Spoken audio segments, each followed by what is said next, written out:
Hello everyone, welcome back to The Progressing Male. I'm your host Cisco Gomez and welcome to us challenging stigmas, having difficult conversations because why? Men can communicate too. And along with my co-host, we want to help cancel culture. So if you hear us say anything crazy or something you disagree with, don't cancel us. Drop us a message. Join the conversation, educate us. We are all ready and willing to learn with open hearts and open ears. Now, one thing left to do before we start is my two co-hosts. Kane Silver. What up, baby? How are you? Ins I'm and outs. good. Podcast, check it out. Feeling extra happy today. You are? Yeah. Absolutely. Happy to be here. Happy's good. Dwayne, are you happy? Dwayne Nosworthy? Bruv, always happy. Come on, man. It's always a pleasure to meet with the guys, you know. Come have a little through. chit-chat. All right, boys. Today's subject, I think, is quite black and white. But the more I have conversations, especially with females, the more complicated it gets. And I was like, oh, does this have more layers? So I was like, who better than to bring this conversation up to you guys? The question today is it okay or can you be friends with your ex? Ex relationship. And we can open it to even ex flings as well, you know what I mean? Not one night stands, because I guess, you know, they are what they are. But is it okay to be friends with your ex? Should I go first? I think so. I think naturally you gravitated towards this conversation. I feel like everyone's looking at me. So personally, again, I always start with that personally. You do. Yeah, because it's my life I want to talk about first, isn't it? I have no issue with being friends with exes. Because again, I'm really into connection. I'm into that exchange of like human connection. And I don't want to I don't believe in like cutting ties for the sake of somebody else. Right. You understand? Like if I feel that this tie needs to be cut because it doesn't bring any benefit for me first and the other person or others around me, then they got to be severed, innit? But in terms of every experience is an opportunity to learn, to grow, to change, to evolve. And I don't believe in cutting those just because people have issues with their own stuff. It's actually got nothing to do with me. More often than not, when people talk about it, about like, oh, you can't be friends with an ex, it's based on their own insecurities. Like jealousy of territory. Yeah. And jealousy isn't love. Yeah. And asking someone to pick you over them isn't love. Those are all stems from insecurity. And I don't lead. I'm not saying I'm not insecure. Of course, I have insecurities, but I don't lead with anything that is less beneficial to me and my love language. Got you. Okay, well, look at that. Snap. What about you, Kane? How do you feel about it? I feel like I can have a relationship with an ex depending on the circumstances of the breakup. Of course. You know what I mean? Like if it's left, if it's a mutual agreement or even just like a growing apart kind of thing, or maybe had a disagreement or, you know, just like moving away or circumstances change, yes. But like if they broke your heart or really you feel betrayed by them, then obviously it's going to be way harder personally for me to keep a friendship there. You know what I mean? And to keep any involvement whatsoever. Right. Like if you have some sort of feeling attached to it. If you mean, can you, in regards to how maybe a partner would feel, I don't know. I don't think it would bother me if my partner was friends with their ex. It wouldn't bother you? It depends on, I guess, the same things. How they broke up, how long they were together, when they were together. If it was 6 months ago, might be a bit weird. If it was 10 years ago. So your fiance at the moment, would she have a problem with you speaking to your exes? Or do you speak to any of your exes? No, I don't speak to any of them now. Okay. We've just grown apart, but I don't think she would. I don't think if I'd be like, yo, I'm going out for drinks with them, just me and them, I don't think she'd be like over the moon with it. Right. But like, if we message each other on like a Facebook Messenger or like an Instagram, like, do you know what I mean? Like the general friendship that we have in this world, I don't think it would be that big a deal. Okay. Interesting. For me, it's like, I've got a really unorthodox way. Me too. It's really extra when I meet someone new because I lay everything on the line. My philosophy with this is like, you don't have the right to get pressed about anything until you raise your eyebrow for whatever reason. And if someone's in my life, it's for a reason, not a season. Yep. So please deal with it because bros before hoes. Let's go. You're like a rapper then. Yeah. Bare bars. Drake, watch out. Like, Pure bars. Like you might have even need to put a text up as you were saying, because I want people to see that as well as listen. You know what I mean? Because I'm like, what you touched based on, Dwayne. It's like when someone's like my partner or the auditionee is if they start surfacing jealousy or like they start feeling, a bit like there's competition or anything negative, I'm like, baby, that's a you problem. And I promise you I'm not going to be that as long as you guys finished amicably and it's actually ended.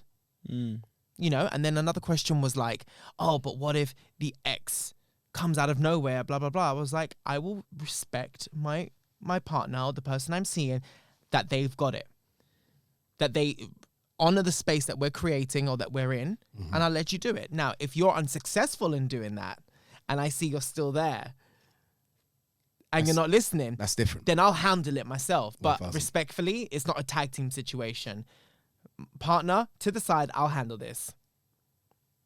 End of, because with one sentence, then you'll get your answer. Yeah. Do you know what I mean? Because I'm not going to be allowing myself to be in a space where like I've got X problems. Do you know what I mean? And that's why when I said in the beginning of when I started talking about unorthodox methods, like I really dive into how you split up with your ex, how many boyfriends you've had, how long it lasted, why, what you learned from it, and then how you answer it. I'm clocking you again. You know what I mean? I set little psychological booby traps too. Yeah, because full on interview. Yeah. Oh no, full on psychological booby traps. Yeah. Oh yeah. Yo. Yeah. And I'm like, I'm asking you, is the sky blue? But really, have you dealt with your mum dying? You know what I mean? Like, in my head, like, that's how I word the questions. I'm all... yeah. So I love that. So you might be answering me, but I know what you're actually saying. Yeah. So now I'm familiar with who they are. And, sometimes I go a step further and, I Google them or like I go on the Instagram. Google. Just to see visually, because sometimes, and I see it, it hasn't happened to me, but I see it a lot, is when an ex turns up to a space, not with me, but let's say with a friend or an acquaintance, and they haven't told them that they're an ex or they don't know that that's that person, it's hella awkward. And that person who's involved acts different or acts up. Why? Because you missed stuff out. Right. So I'll do you the favor, give me all the information. So as soon as they're like, oh, that's Jacob or whoever, I'll be like, that was the ex that you from Louisiana, blah, blah, blah. You split up like this. So then I prep myself. So then when I introduce myself to the person, how they act to me shows me if we can have a friendship or a relationship as all together. Right. Because I do believe that exes should be friends because it's a sacred part of history. Do you know what I mean? But if it's not serving and if it's dangerous to the new, of course, then I expect you, baby, to sort that out. Because if I sort it out, you won't have that as a friend. Yeah. So I feel like we're all saying the same thing, just in our own individually unique way. Yeah. Because ultimately, it is a case of if that's going to be conducive or beneficial to us moving forward, then cool. If it's not, also cool. Let it go. Yeah. Do you know what I mean? I've never broken up on bad terms with any of. Have you not? No, I have. What did you do, Kane? I'm kidding. No, I did nothing. Oh, That's never really happened to me. Do you know really? what I mean? No, not. Oh my God, really. I've had some telenovelas, man. Really? Yeah. I'm just not I don't really navigate from that space. Again, when I say that, I can, but it's not the space I want to navigate from. So even if you're vexed with me and you're in this space where like, you're a scumbag, you hurt me, blah, blah, blah, I accept that. I accept that I contributed to your pain. Oh. Yeah, I take it back. I did do some bad shit too. What did you say? I did do some bad shit too. Yeah, you take it in, you're like, no, Kane, you're lying. Did you see what that did instantly? That's why I do it. Because the moment I said to him, I accept my part, he accepted his. Right. More often than not, when you accept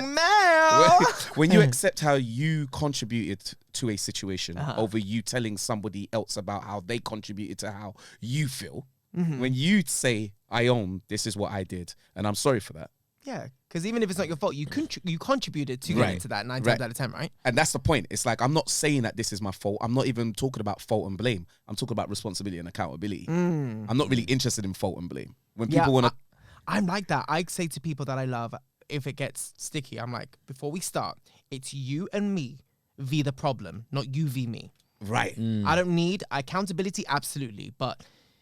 It's not about the sorries. It's not about who's right, who's wrong. Maybe that will be that will surface. It's about you v me, so we can learn from that, and then that's not going to hinder us ever again. Exactly. And that's my point. That's why I have no problem with any ex or body that I've been involved with. I don't have no issue with them because in actual fact, I'm grateful for the experience that we've had. So when I see you, I don't want this kind of awkwardness. Like if I'm with somebody else and a new partner and I go, oh, this is Melissa, my ex. And then I don't need all of that energy. Right. I don't need any of that. And to me, that's a red flag. To be honest, because I don't move in that space. Right. Like I know I'm a flirt. I know that I dabble on that line that can make you feel slightly uncomfortable, but you also have the opportunity to come to me and just say, Dwayne, I don't like that. Can you work on that? Yeah, you do dance to danger. You are ultra charming. I dance on the line of danger, especially for someone that's in or out of relationship, regardless of my situation. I dance on that line, and I know I do. I am extra charming, but you are. But I do that because I want to be. It's who I am organically. I'm my dad's son. We naturally like to be nice. We like to speak. I like to know that somebody's having a good experience, a good exchange with me. And if it's not that, I don't mind, but don't project that onto me just because you think I'm this, that, or the other. Like people will turn around and say, well, I think it's all fake. That's okay. I don't actually mind that you think that, but don't tell me it is. You're allowed to think that. You're allowed to think that I'm a scumbag. You're allowed. But don't tell me I am. But don't tell me I am. Right. Don't, because I know me. You don't know me, but that's your experience of me. I respect that. Keep it moving. Wow, big balls, big man. Well, you know Steve Harvey, American comedian and presenter. Love me some Steve. Yeah, I love Steve Harvey. He said something and I was just like, I'm not going to agree with you on this one, but maybe you do. He said, and quite bluntly, he says he doesn't have any female friends because every man that's friends with a female wants something else. That man is waiting for the kink in the armor to want or bed them, basically. It's kind of like the assumption I got. It's like you can't be friends with females because you can't keep your dick in your pants. To me, it just shows what kind of character he must be. Yeah, I thought that too. I was like, bro. I got so many girls that are my friends. Like, it's just mad because I saw the same clip. Oh, you saw? Okay, what did you think? I saw the exact same clip. And because I even say this to Cassie, and I've recently started saying it. Listen, I love Steve Harvey and I love everything, blah, blah, blah, blah, blah. I love life. I love women. But I'm not going to Steve Harvey this situation. Because Steve Harvey talks about things from a very surface, general level, right? But in his head, it's deep. And the thing is, it is deep because on a general surface level, that's actually how most men are. Men think. You're right. He's a representation of He's what a representation most of it. males think. Of the average male. Of the average general male, that's how they think. And most men, I actually understand what he's talking about. There is an element of that is in me, but that's not what I'm leading with. Does that make sense? So I've actually recognized that whenever I look at a woman, I do find her attractive. I may want to bed her, but that's not what I'm leading with. It's not. It might just be a passing thought. It's a passing thought. Oh, you're kind of sexy. Right, but what he's saying is, like, that's what it is. We're waiting for a kink in the armor. There are a lot of men like that, but that's not all men. That's quite a generalized thing to think and say, Steve. I don't think you're wrong. I just don't think you're right in saying that's every man. Yeah, and I just think that statement alone, because most men do think that, but I think that's quite a stunted way of thinking. And because we don't really communicate as much as we should, hearing that is like, oh, I don't need to go any further because that's exactly how I feel. Well, exactly that is, I felt like that's actually kind of dangerous, even though I get what he's saying and I respect it, and it's all good. You're telling women this stuff, which is good. I don't think you're wrong. I just think there could be a better way, because in actual fact, what you're telling me is, but then what's the point in me being friends with women if every woman I want to sleep with? When in actual fact, I do have a desire to be friends with women. Sorry, Kane. It's like we spoke about on the other episode about like feminine qualities. Well, actually, those are my feminine qualities, that I can be friends with women. That you can engage and not overstep the mark. And I can just have a mutual relationship and friendship. I don't even think that's feminine. I just think that's chivalry. I think you're just well mannered. But you're what he's saying, it's one of those things that we've spoken about on different occasions. They always identify that with a female thing, when in actual fact that that is me. I'm that, me. And then they go, if anything, now this is where they might say, oh yeah, but you hang out with girls. You hang out with girls. You're a bit of a pussy. What? Yeah, primary school, basically, me. Yeah. But that's what they do. It becomes quite primary school. People start behaving like they're in the playground again. It's like, oh, I know how to relate and speak to women, so therefore I must be a punk. Especially in our industry where, 99% of the women are absolutely gorgeous. 1000%. And we're still their friends. Like, that doesn't mean I want to bang them. And some of them are gorgeous and assholes. Yeah. And some of them are not Some attractive. of us have gorgeous assholes. And some of them maybe aren't attractive, but I still want to be their friends. Yeah. 1000%. Like, I don't know why that has to be. So you don't lead, because I ask, I don't do this with gay men and stuff like that, but like you, Dwayne, it's like, obviously if someone's attractive, it could be a passing for like, oh my gosh, like, work, bitch, like, you're sexy, but I'm not going to be like, oh, I'm going to steer this conversation to test the waters or to get something out of it. No. And I just thought the way he said it, and I really do respect, and he's got, Steve Harvey has a career that I want, you know what I mean, when it comes to the hosting and presenting and that just the type of jobs he does, he's himself, he's not a character, 1000%. But I was just like, I respect the willingness to have the open conversation because I love that he's so open about stuff, but I just thought that it's a very dated way of thinking. And even I was though, about to say, how old is Steve though? Yeah. As well? Yeah. He's talking about his that's a big man. experience No, as a but which is grown man. understandable. But I wish it was like, this is how I am because in my generation, this is how we roll, and hence why I maybe lack self-control in comparison to the modern man or the other type of demographic. Therefore, this works best for me. Very true. But the other side to it is this. It's not that. You know what I mean? It's like, this is it, and it's the only thing that is happening. And when you're a celebrity, it's like monkey see, monkey do, right? Yes. I was going to say, well, let's switch the role. Let's put us in Steve Harvey's position. Like, you're a talented, wealthy man. Yeah. Women probably throw themselves at him. You were about to say attractive, didn't you? I was like, no. Yeah, no, I was going to say it and then I held back. But he might be attractive to some people. No, he is attractive to some people. There's no doubt. in Money that. is attractive, right? Yeah. But like, so Just not to you. so That's what maybe we call shade. so, Money is so attractive, maybe is all the that- people that he does end up having friendships with Mm-hmm. that are women, that ends up being the result that he ends up sleeping with them or something happening because that might be their intent, not necessarily just his. Well, but again, like Cisco said, he never said that though. yeah. I know. What he said was speaking about men, specifically saying that we look for a kink, that we did. He literally said a True, kink in the true. armor. A kink in the- And I so- bet you any money we're going to try and get in there. And I was like, oh my God, I know straight friends that aren't like that, I'm sure. Exactly. It's that. It's like when I saw it, I was like, oh, I get what you're saying. I was triggered, but I also go, I respect you, Stephen. I get that. Because I we just know don't- that guy. I know that I can guy. relate, but I don't agree. Yes, and I'm not even saying you're wrong. Like I said, I know you're actually right in what you're saying, but you're wrong in thinking that that's every man. Yeah.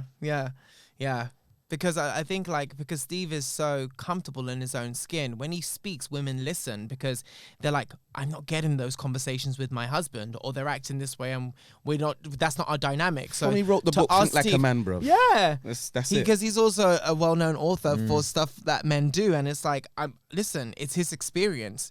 I'm sure there's nuggets in that. But there's also you have to be progressive about when you speak about something or when you're in a teaching point of view. That's not the gospel. It might have been at some point. So you have to have a progressive mindset because it's ever changing. So how you word it, this is where I was then. This is what worked for me. But these are the other options. Also sparks curiosity for men to actually dive into themselves and start investigating the matter, as opposed to, oh, he said A, B, and C, so now I believe A, B, and C. It's not that black and white. And I feel that type of kind of saying or that kind of speech just promotes black and white behavior. Just Yeah. old habitual. Slightly misogynistic in a way, It's like- because yeah. it's like what that typical is, that the males that we're trying to progressively not be. You know what I mean? Yeah. Like, it's We're not trying that. to steer away from that. Yeah, I was like, Yeah, it doesn't open it for that. It doesn't open the Yeah. discussion to be like, however, although yes, we can be that way, I'm noticing that men are doing their best to be different. Yeah. Instead of just saying, women, just know that these mamas, they're Yeah. trying to. Yeah. It's like, no, they're not. Like, not every man is. Even if they are, that's not the leading thing all the time. I just feel like by saying that, he's accepted that he lacks self-control and self-respect. Yeah. That's what I saw. And I was like, that's more important than you coming up with that nugget. It's like, what now? Where do you have to go to try and improve yourself? Well, it's true. Like, what now? What are you going to say? That you have no female friends, and that's the kind of thing you're going to promote to your wife? Can you imagine, like, acquaintances of the family, whatever? Hi, bye. Like, you imagine, like, you're not friends with Whoopi, bruv.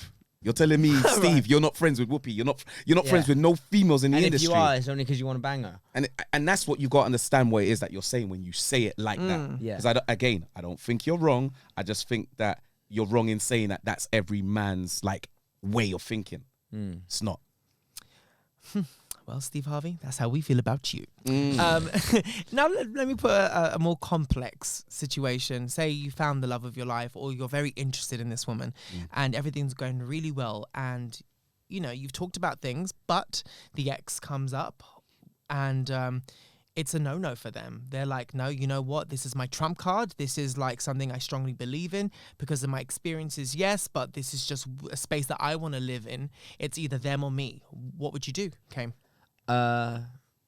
It depends, I guess, how, like, if you say you're in love with this person, if you can see a future with this person and you're willing to, you know, a relationship is about balance, it's about sacrifice. You have to both compromise. You have to both compromise, because say the other way around, like, they might like doing something that I say, no, that's a no-no. So it's about balance and making it work. I don't think you should just be like, that's a write-off, or it isn't. It needs to be a conversation. It needs to be can you help me understand why?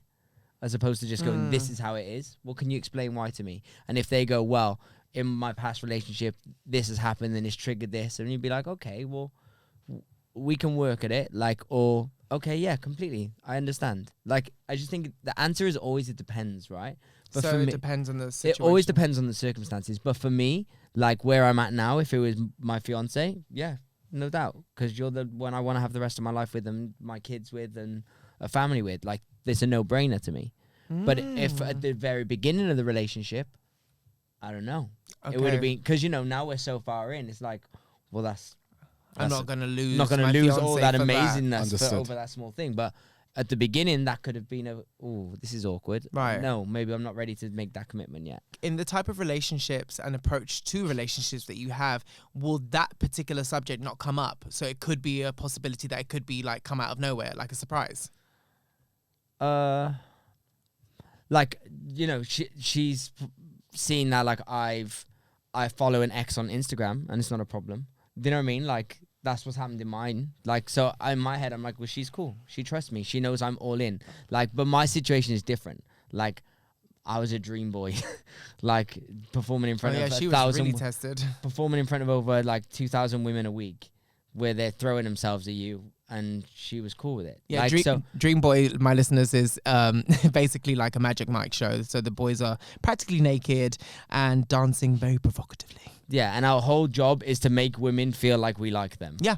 Like, you know, 100%. and she was okay. So she was okay with that. So, like, I feel like I've hit the jackpot of women. Like, so if she said to me, yo, I'm not happy with this, I'd be like, okay. Because you tolerate a lot. So if you can't tolerate that, obviously it's something bad. So I understand. So I know that you're very career focus driven. Mm-hmm. What if it would have been the Dream Boys thing that would have been a problem? And then progressively she tried, but it didn't work out. And she's like, you know what? It's that job or me. I wasn't as attached. I'm more attached to her than I am Dream Boys. Perfect. Okay. You know what I mean? Like, she's more of a priority. What if it was Justin? I'm kidding. I'm joking. I'm sucking Justin's dick. We're talking about Justin Timberlake, by the way. For those that don't know, if this is your first episode, welcome. But Kane Silver's life goal as an entertainer is to dance one day with Justin Timberlake. Or give him a lap. Or give him a lap dance. Or give him a lap dance. One of the two. Whichever one comes up first. What about you, Dwayne? My situation, I agree with Kane in terms of, again, just like what he's saying, because it is dependent on the situation. But my situation is different to his. So if I were to say meet someone now, obviously there's no way they could say to me, yeah, you can't talk to your ex. That, say, being Cassie. That's the mother of your children. It's not going to happen. So it's an instant no.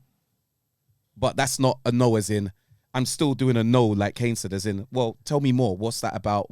Like, I still want to be an ally. Yeah, I still want to be, even if I'm like, okay, it doesn't work between us, but I really want to help you kind of delve in that, because moving forward, you can't be giving people these kind of ultimatums like that. That it like, without there being some substance behind what it is and why. You're just saying to them like it's a no-go for me, but they might be saying, well, you you not telling me this is a no-go for me. Like, you can't just have a one way of thinking of like, this is a no for me, and I'm saying to you, well, that's a no for me. I don't like your not no, but my not no is fine. Do you get what I mean? It's like, no, we've got to be able to talk. Right. So for me, I'm not, as I said, I'm not prepared to lose my family dynamic for anyone. No, impossible. Cassie is, for me personally, one of, it's almost like a marriage. Do you understand? Oh, it is, yeah. You know, like we've been together so long, and we're going through our trials and tribulations, and we're working out what that looks like and how we can see that in the future. But ultimately, no matter what the outcome is, no matter what the result is, I will be in her life till death do us part. And she will be in mine till death do us part. How she chooses to show up in mine is totally up to her. But how I choose to show up is totally up to me. And that's always going to be in a space of love, respect, and honor. That doesn't mean I'm always going to get it right, because sometimes I'm a dick. Yeah? But ultimately, I'm going to be working on being the best version of myself for her. So if I meet someone else and they can't see Cassie in our dynamic, they can see their way out. On the way out, yes. But what if the roles reverse? What if you find a new woman and it's going well? Yeah. And then your Cassie, your baby mother, has the problem with it and it's making it difficult. Again, that's a you problem. Obviously, I'm gonna have to talk and communicate with her. I'm always gonna remain open. I'm always gonna be solution driven. What's the resolution here? How can we solve this? Mm-hmm. You know, I want to make sure that, especially Cassie being the mother of my children, we are going to be in each other's life for the rest of our lives, at least. Do you know what I mean? Mm-hmm. And I want to make that as smooth as possible. Do you know what I mean? I want that exchange to be great. But if you've got a problem with me moving on in this way, speak to me, communicate, tell me why, let's talk. But ultimately, I'm going to do what's right for me. And if I think that this person is a right fit for me, I'm going to do that. But I'm always going to be aware of how that affects her or others in my life. Do you know what I mean? Mm-hmm. Wow. Sounds very grown up of you. I try my best. You Sorry, do. I don't try. I do. You do your best. I do my best. Oh my God. Okay. I mean, it's strange. Every single person I approach, it's the opposite. It's like World War III, or there's a lot of drama behind it that keeps on lingering. But with you two, it's just like, no. It feels also you've been with people that accept your past. Yeah. So it can live in the present. Mm-hmm. That's really a good way to You put know it. what I mean? Yeah. Which is important, because I think with you guys it's happened organically, where with me I interview people specifically to make sure that this happens and I don't have those problems. Yeah, I hear you. You know what I mean? Because it's just like, you know, I don't know about you, maybe there's another topic, but you know, certain situations you refuse to like entertain. This is one of those, because I'm like, your past traumas and your past relationships will never be my problem. And shouldn't be. So if you come to a relationship with me, come correct, come able, come open, but also come healed. Yes. Or healing. You said the right thing. At least working. At least Yeah. in the process of, because Right. I don't mind helping and assisting and supporting. The same way I'd like you to help, assist and support me. But ultimately, it's my job to do what needs to be done for me, and your job to do what needs to be done for you. And therefore, you come with your 100, I come with my 100, and we make 200. Yeah, and life's good. You understand? Can't be pulling you along. Don't come to take from my percentage. Right. You know what I mean? And I ain't coming to take from yours. Your cup. So, don't take from my cup. You know, we spoke about this. We spoke before. about this in a different episode. Yeah. That's if you've got issues, like the thing is, Cisco, why is it so toxic? Why are people that angry about that? Because it raises their insecurities. It exposes what the kink in their armor. So like Kane says, isn't that a you problem? Yeah, definitely. Yeah. But you know how certain relationships are, as soon as you're in a relationship, we're now we mesh into one person. And it's like, your pain is my pain, your problem is my problem. It's like, to an extent, but no, I'm still an independent person, and I'm definitely not carrying the weight for stuff that you should be working on or should have worked on. But we're also open to help each other through each other's problems. Yeah. 1000%. But the list of those problems, there's a me, there's small. a you, and there's an us.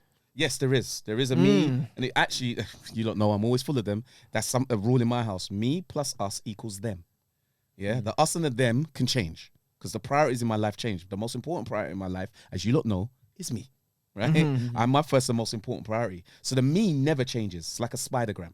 Right? In the middle of the spidergram is me, this Dwayne Nosworthy. And I never take that name out. a lot of the time people take the name out for the legs. So the legs can be anything, like family, romantic relationships, work, career, all of these things. And a lot of time people replace the body, the name in the middle for wherever it is. Whereas I never ever replace me, and I just go where the next priority after myself. So what direction, what needs my priority right now? Today I'm here with you guys. That's the priority after me. Right. You're the source, and everything else is the extension from Exactly. So when people are trying to take from my source, red flag. I'm out. Yeah. I mean, too right. Because when you were talking about, and I interrupted you about certain topics that people might bring, for me, it's like that list is so small. I have space for people that have been sexually abused, and maybe they're healing, but because that's something that I don't think you quite ever get over. It's just something that you learn to deal with. Right. So then I have to now be taught where you are in life. So me in the relationship, I can accommodate to that and reassure you in any way that you will always have an extra layer of cushion. Right. To that, yes. Yeah. But when it comes to insecurity, self-value, emotional literacy, nope. No. Did you see the way his face and energy changed as he was saying, as he was going? He was, he had more. Yeah. And he was just like, I don't even want to say too much more because most people are going to be like, that's me. That's me. Oh, Cisco. No, but that's what it is. I had, and I was a bit rigid a few years ago because I was like, okay, this list is way too long. Right. But it's because I realized that if I'm practicing that and I'm an example of that, I need to be around like-minded people, because if I meet someone that's in a similar path or even like is more experienced or more intelligent in other areas, then I pull up. Yeah. And I want to be that. I want to be like, you pull me up, I pull you up. Always escalating, never dormant. Got you. And so usually when people come with excess trouble or pains or like unresolved issues, it's an anchor and you just stay there. And then the relationship has a ticking time bomb. I don't want to be part of that. I see it. I'm intelligent enough. I'm wise enough to understand it. If you're not, regardless of what it is, then you know what? This is not a fit. So true. And with friendships. Oh, hello. It's all relationships. Yeah, it's not just romantic. You're right. That's a good point, Kane. Yep. Yeah. You're right. And even family. Like, not all relationships, Kane. You're right. Don't even squinch up on it. You're every relationship, bro. Like, it's like you almost felt bad. Like, even family guys, that family member. Like, you got that one auntie which always drama. I'm a bit like on Facebook. The most. Like, block. Like, but it's true. Mute. Every relationship is what you just described there, Cisco. I'm 100% in agreement with that. Awesome. Well, that's a beautiful bow to tie the present, isn't it, lads? Come on. Guys, we're so grown up. I know, right? Well, this is grown up questions. And again, like, who has these questions? You know what I mean? Because I feel like when certain men are in these relationships, it is what it is because she comes with that comes with the package. I think everyone has those questions, Cisco, but no one asks them. Ask, and this is what we do. Yeah. Right? Right? Yeah. So aggressive, right? Thank you so much, listeners. Oh my goodness. That was such an interesting conversation and it was very enlightening and educational from both of you. So thank you for always sharing and being honest. Thank you, brother. Thank you for having us. My progressive question today is, I hate to use this term, but I think everyone's familiar with it. Are you a bros before hoes type of person? Or are you willing to sacrifice your current situation or your future to keep the peace? Both profound, but hopefully our conversation maybe triggered you to think differently or even at least open questions within your relationship. Let us know how you're doing or what you think, whether you agree or disagree, on the comments below. Thank you for listening, and remember to keep it real without the spiel. Spiel! Yay!